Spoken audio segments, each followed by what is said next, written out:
Ladies and gentlemen, welcome to the Medtech Impact Podcast, where you get to hear from leaders and innovators who are shaping the future of medical technology. I'm Kyle Cruz. And I'm Richard Meiklejohn. And we're your hosts of the show. So today we are delighted to be joined by Allison Byers, CEO and founder of Scroobious. Welcome to the show, Allison. Hey, thanks so much for having me, guys. So Allison, I'm so excited to be able to tell the story of what you do. To me, personally, this is a really important mission that you're on with your company. So please tell the audience, what is the big problem that Scroobious is looking to solve? Yeah, absolutely. So I think I'm going to start with a story. Is that okay? Before the big problem? Because it leads right into it. So I'm going to give you the background and for everyone listening, why this is relevant to med device and life sciences, because Scroobious does work with more companies than that to solve that big problem, as you said it. But before founding Scroobious, I launched and ran a medical device company that I helped spin out of MIT and the Lahey Hospital System here in Boston, where I was the business one on the team. We can dive more into that later, but short story is we did raise about 10 million for that company. And then we ended up going to early acquisition because I was challenged to raise our Series B round. So the really big checks after we went through an A prime. And after that acquisition, the three men that acquired the company shortly thereafter raised $55 million. And that was my moment of trying to figure out what happened, right? This was kind of the ultimate origin story for Scroobious and the big problem that we're working on now, because we clearly were good at what we had done, right? And the company was in a place to be funded. And that's when I looked up the statistics about what does fundraising look like? What is capital allocation, to understand what I went through. And you very quickly find some very disheartening numbers, like for all of venture capital, only 1.6% goes to women. That's the 2023 number. And it made me realize there is a world of founders who identify as underrepresented, who need their innovations. We need their innovations, particularly in life sciences and health tech in the world, who are not able to access the funding that they need. And we see that impact all over the place, particularly in women's health, which is so far behind men's health, in large part because the funding hasn't gone to them, the women who are working on these innovations. So all of that is to say, with Scroobious, we have created a platform that is scalable and brings expert level guidance and resources and education and community in how you pitch and how you fundraise to all entrepreneurs. So everyone can access the really expert-led high-level resources that they need. And then on the other side of it, we allow those founders who complete working with us and creating pitch material through our platform to showcase their opportunities to investors on the other side. And we use decision science and data to curate what investors see so that we can better coordinate those right introductions. So I love the fact that you're bringing science to something that's so essential in terms of communication and connecting people and telling that story. And I'm sure we'll come on more as we go through today's discussion around the medical device origin. But tell us just a little bit more about statistics. I saw you did a post recently about reflection on how last year was such a great year. But if you delve a little bit more into the data, you were actually sort of describing how, well, actually, if you reflect back, it's not as good as it seems. And so those figures you touched on around diversity for fundraising still has a lot of work to go forward. Yeah, absolutely. It can, if you identify as underrepresented, whether that's by gender or race or neurodiversity or veteran status or however you identify in that way, the funding landscape is so incredibly imbalanced, it can be really disheartening. And when this data comes out, a new batch of data, right? So 2023 data just was released by PitchBook. It often is accompanied by articles that focus on those segments. And there was one that focused on female founders. And it can be misleading if you don't actually look into it, because it is so disheartening. Sometimes there's a spin on it that tries to, put a rosy spin. So with that post that you're referencing that I made on LinkedIn, the article was talking about mixed gender teams and how teams with a female founder received more funding than they ever have in the past, which is fairly misleading because all female teams, female founded teams, actually receive less. We got less money, went down to 1.6%, and it was spread over more deals, which means we're getting less capital and we're having to do more to get that. And so really understanding that data, understanding your chances and what you're up against. It's not to discourage people, but I really believe in the power of transparency and valuing your own time. And this is, a lot of the guidance that we provide to founders is evaluating all of your capital sources.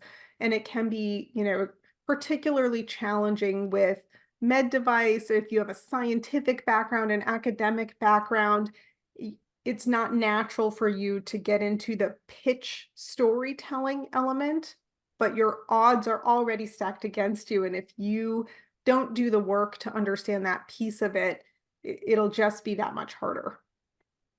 Yeah, absolutely. And Kyle, I'm sure, like the audience, we want to know a little bit more about how we're solving this problem and what Scroobious does.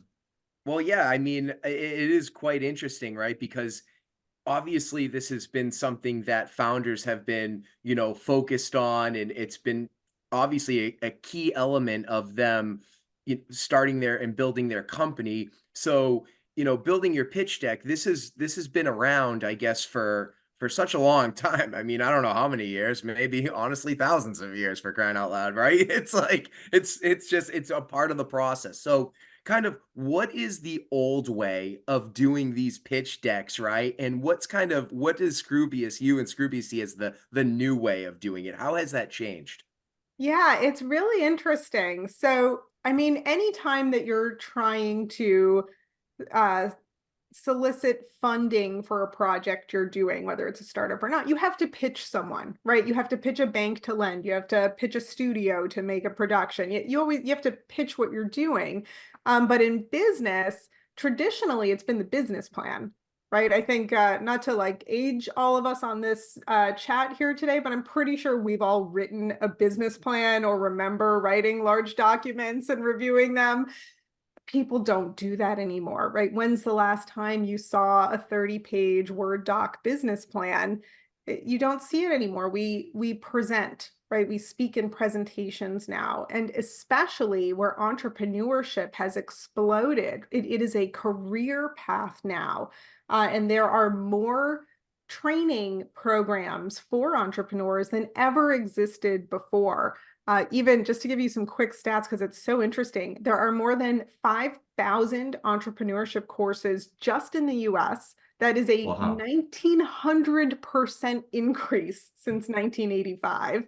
And there are 8,000 plus business accelerators, more than half of them founded in the past 10 years. So we're training entrepreneurship as a career, but we haven't been keeping up with the training on how you obtain the capital you need to pursue that startup, especially as we were talking about, if you identify as underrepresented and capital is not going to you, we have to also educate on that side of thing, and we have to change the way our systems work, which is a whole other I have a whole activism side to me that's a different conversation, but now investors are used to it. The signals they use, whether we're talking about venture equity investors or we're talking about angel investors or debt lending or revenue-based financing, whatever that is, they are looking for you to tell them a story through a presentation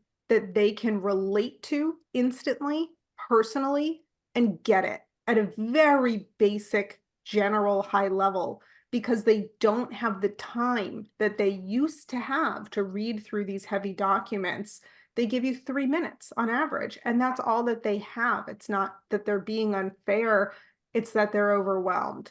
So it is a new type of skill to not just know your business mechanics and write out this well thought out plan, but how do you present in a way that people are going to respond to you on a really kind of primitive level, on that human to human level. Yep. And it sounds like too, and Richard, we see this all the time in the impact program and how when these companies are doing the impact pitch off and they get up there, we only give them what 4 minutes to really pitch their company and technology. And it's interesting because that goes, I think, with what you're describing and what, these investors that really this, hey, listen, we're going to give you a few minutes. Tell us what's going on and you better come with great facts and inspire the heck out of us. It seems like, right? But at the same time, wouldn't there still be a need where it's like, all right, you got a good story and I'm excited. Then what does that next step look like? Yeah, absolutely. And these are how we think about kind of the sections of a pitch. And there's always an order to them so that you are telling a story in essence. And for Scroobious, our framework and what we teach is that order has to begin with you and your mission. That's the most important. People need to know who you are. There's a whole host of reasons, but really, when you're an early stage founder, particularly if it's a very technical or, company that requires deep expertise, you have to immediately say, why are you doing this? And do I believe that you are going to be a good steward of my capital and be able to execute on what you're saying? You are paramount to making this work. You come first, right? Mm, Then the big problem, then how you solve it. Those three are the tickets to the game. If someone doesn't buy into those three, none of the rest of the things that you just mentioned really matter as much. The execution mechanics, the business mechanics, if I don't buy into those top three things. And that's what you hear in demo days and pitch competitions, right? It's mm, those three things because those are the tickets to the game. So as you get past that, you still need all that other information, but it comes after, and it can still be in a 5-minute pitch. You can hit on all the other mechanics like your market size and competition and business model, right? We have our core 10 framework there. But as you move deeper into fundraising, past the first pitch or the demo day or the competition or whatever that first interaction was, you have longer meetings with more people where you can dive into that because you've made it past, they bought the tickets, right? Now you've made it past, you're in the game. And that's when you get into those elements. That is so true, Alison. And I think the other thing we'd love to highlight for you as a platform, obviously you have this very formulaic approach and you're teaching and educating entrepreneurship, which I think is another fascinating topic around whether you can teach entrepreneurship or whether you're born with it. Clearly you can teach it, and you were all in this business of communication. But you're also building a really cool ecosystem. Your platform is bringing people together. So can you tell us a little bit more about that, please? Yeah, for sure. It has been an amazing. I mean, I'm in the same boat as a lot of our founders. We've been around for 3 years, right? I was incorporated as a COVID company, right before COVID showed up. So we're a startup too, and that's one of the big things that we found in our own discovery and research is this connective infrastructure doesn't exist in a way that is scalable and authentic, right? And I think that's part of how we have grown so fast and built up such a great community is that authenticity and the lived experience that we share with the entrepreneurs that join. And so we do have that connective infrastructure for founder to investor. And again, we are national. We have founders and investors everywhere, and we focus on making those appropriate and relevant connections. And we have success stories of investors discovering founders and funding them who would never have known about each other. They're not in the same region, they're not in the same networks, but they were the right match. And then separately, we're a conduit to the service provider community as well, which are essential. And universities and accelerator programs that we're connected and we connect our founders to you and vice versa. Where our service providers, like law firms, accounting firms, consultants, and especially in life sciences, we have some wonderful partners where they will cover accounts for founders to join our community so that they start a relationship on a real value transaction and they become the trusted partners and the network help that our founders need to connect to. And otherwise, it's really not clear how you do that for either side, how you start in that real genuine way. So yeah, we've had 650 plus founders now come through our platform in the past couple of years. And we've had, I mean, tens of thousands of connections made among this whole, ecosystem that we've been able to build. It's cool too, Allison and Richard, to your point on Scroobious's platform. What I really find fascinating too, and I think this is kind of one of your missions, right, is to make, these types of services more accessible to founders. And I love that you include your pricing on your website, actually. And you have all these different stages or kind of yeah, kind of like, different needs. It's like you only need a little bit. Well, here you go. Oh, you need a lot. Here you go. All these, options, I should say, right? And they're all incredibly affordable. I mean, like you look at this pricing and you look at the value. I mean, $40 and you're getting a one-on-one each week, and you're a part of a platform and you're getting access to all these people. I'm like, this is this is compelling. How are you able to offer so much value, right? And like at really at such a competitive price. I think it's really important. So many people want to know, okay, how much is it going to cost me, right? That's a reality. How do you Yeah. do that? No, I really appreciate it. And yeah, I don't like this isn't a sales I don't want this to turn I really appreciate you saying that, but that was part of my goal from the very beginning was we're a tech platform and we've built everything to scale, right? So almost everything is actually asynchronous through the platform Mm, with a combination of self-education through our expert-led micro lessons that we add to all the time based on our community and their needs, and then personalized guidance where founders submit draft material and get really actionable tactical feedback back to them, but asynchronous, right? It allows you to scale because that's one of those big problems is founders, and again, particularly founders who are working on something that is complicated and difficult to explain to a general audience, often really do need help from a pitch coach, right? They do. And I've been a pitch coach.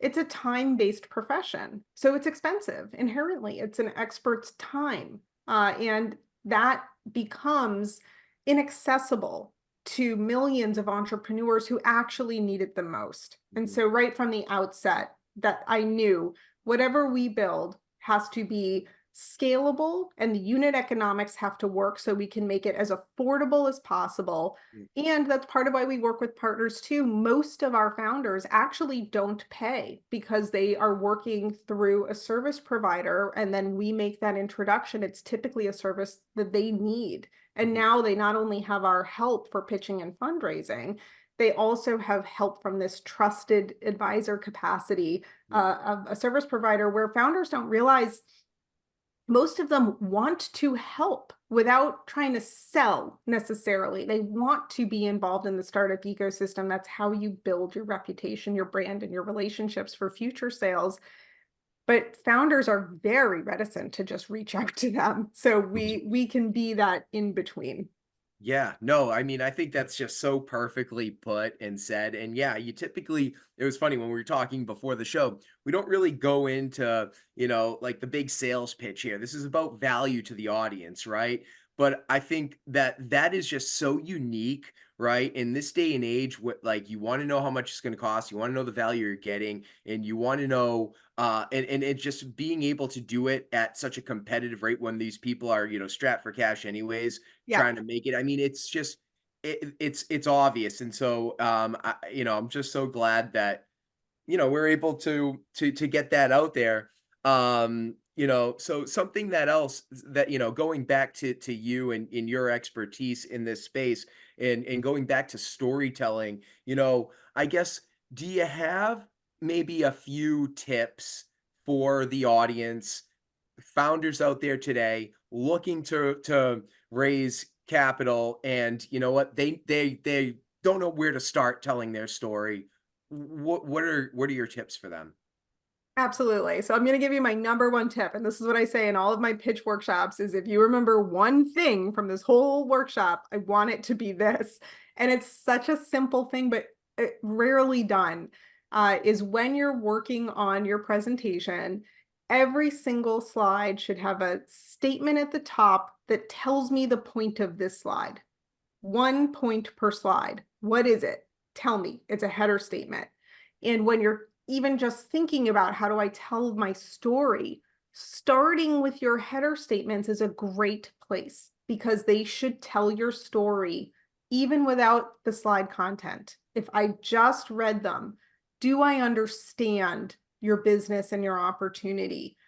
Every single slide should have one. So you can build your skeleton story, right? Then you go back and you put in the body of your slide, but whatever you put in there should convince me that the thing you said at the top is true. Convince me that that header statement is true. So you give yourself guardrails too, because that's one of the most challenging things is picking what you put on the slides. It can't be everything, right? Particularly for that first pitch or that demo day. How do you pick? Well, isolate what tells my story, right? For my origin story, for me, why did I start this company? Why? Give me the one line. Give me the header. If you were going to tell someone in one sentence, what would it be? Then fill it in, right? Same with your competitive landscape. What do you want me to know? And it should be a strong statement that gives me information, not a label, not competition that gives me no information. What is the point of this slide? It's a really great exercise just to start through. And even if founders don't work with us, we put a ton of content out there for everybody. And you can see our Core 10 framework on the website. Look at those 10 sections, create your headers, and see if you can tell a storyline that way. That's such great advice and a great question, Kyle, to ask, because I think, again, when we think about technical founders, which we see a lot of in the medtech space, that's sometimes a really hard thing to do.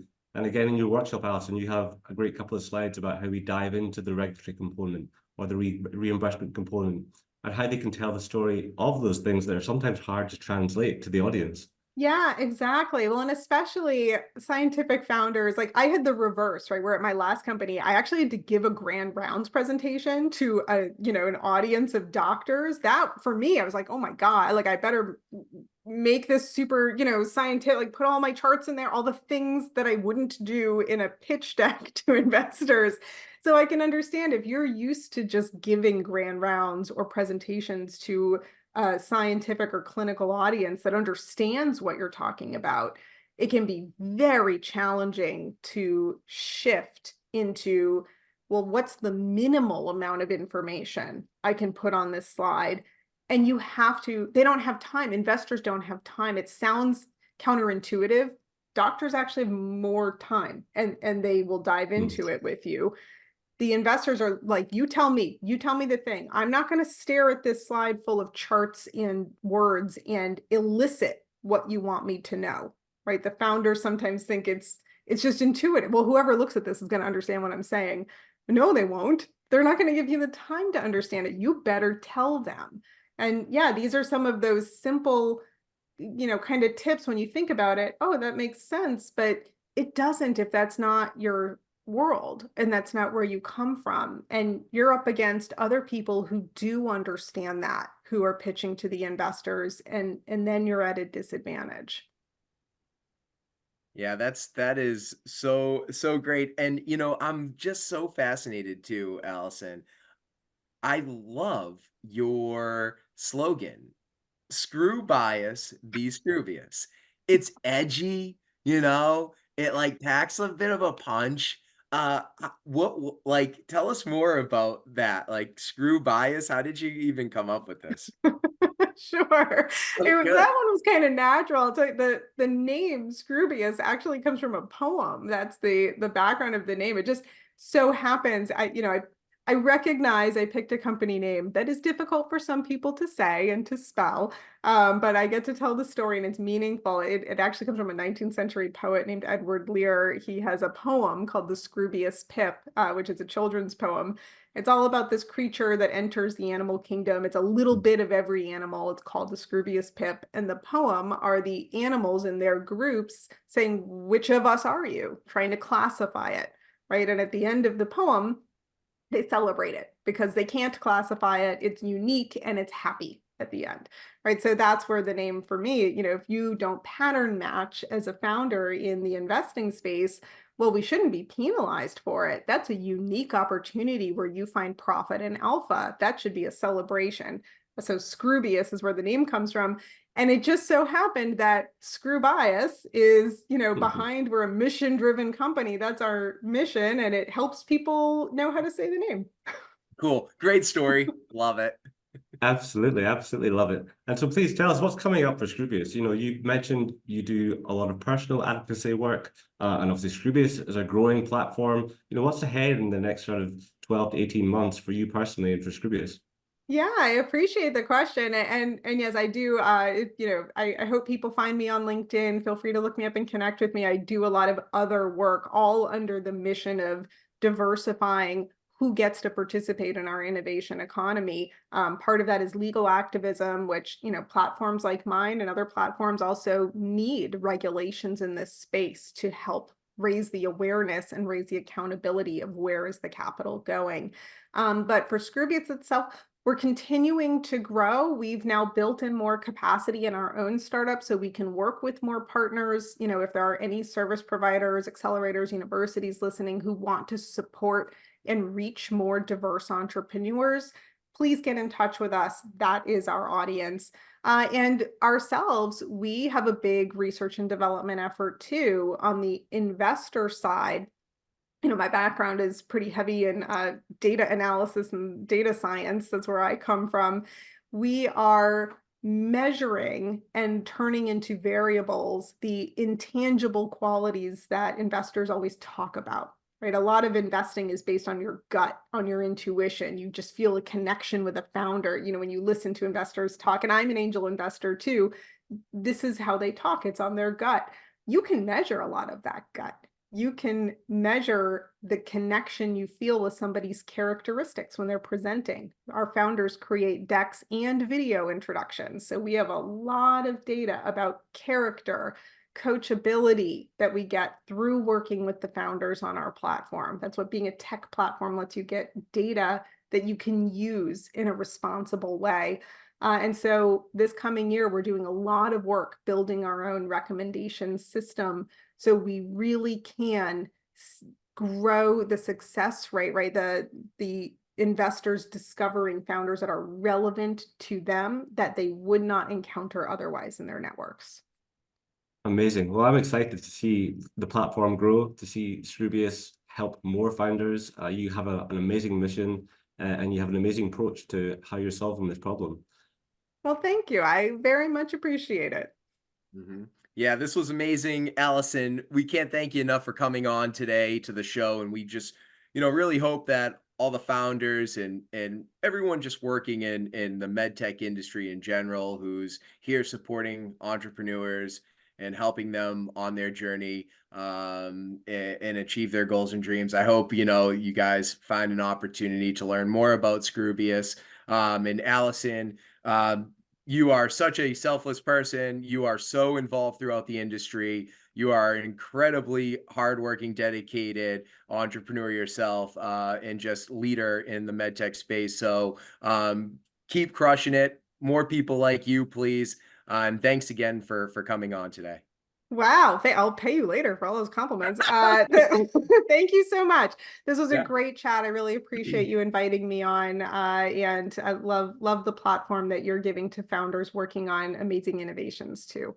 Super. Fantastic. And one last question, Allison. Of course, the audience want to know if they want to get in touch with you, how do they do that? Absolutely. So I'm very active on LinkedIn. You can always find me there and engage with me there. You can reach out. Our, contact information is on the website, scroobious.com. It's SCROOBIOUS. Although we've done a lot of work now. If you spell it wrong, you'll still make your way to us. And yeah, people should feel free to reach out. We're pretty reachable. Awesome. Brilliant. Well, we recommend checking out the platform. That's right. And remember, screw bias, be scroobious. Yes. I'm gonna stitch it on a pillow. Yes, I love it.